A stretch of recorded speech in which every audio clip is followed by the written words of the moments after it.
Ito yung umaga na hinahanap ni Jalisa ang daddy niya kahit tulog pa siya.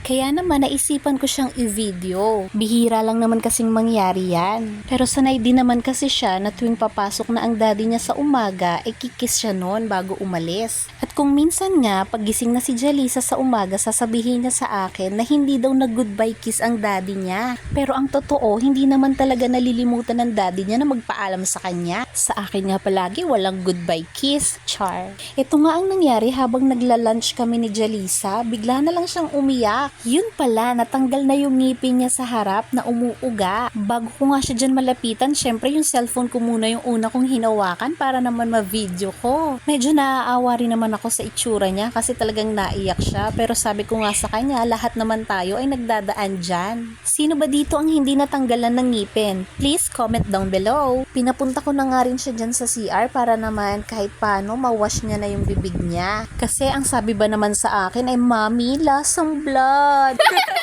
At sa oras nga na yan ay hinahayaan ko lang siyang umiyak kasi alam ko namang masakit yan. At para masanay din siya sa sakit kasi ilang ngipin pa ang matatanggal sa kanya.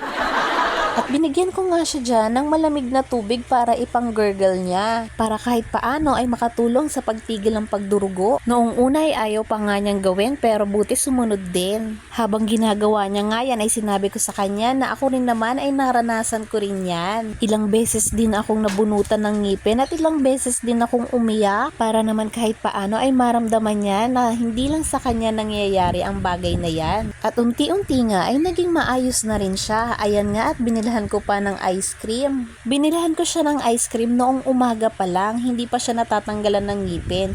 Ngayon, saktong-sakto, may paggagamitan pala yung ice cream. Gustong-gusto niya nga yung cornetto na cookies and cream. Pagdating nga ng gabi ay hinatid na kami ng Daddy Joseph dito sa Bacoor dahil may pasok na si Jalisa kinabukasan. Ginigising ko na nga siya dyan. Excited din kasi akong makita yung reaksyon niya dahil yung ngipin niya na natanggal, ibinalot niya ng plastic at inilagay niya sa ilalim ng unan. Pangatlong beses niya na nga yung ginagawa sa tuwing matatanggalan siya ng ipin. Sabi ko sa kanya kapag maganda ang ngipin, matutuwa ang tooth fairy at baka palitan ng pera. Ipinaalala ko na nga sa kanya na tignan niya na yung ilalim ng unan niya, baka meron ng pinalit. Kahit nga antok na antok, aba sumunod agad. Sabay sabi ng, "Thank you, tooth fairy."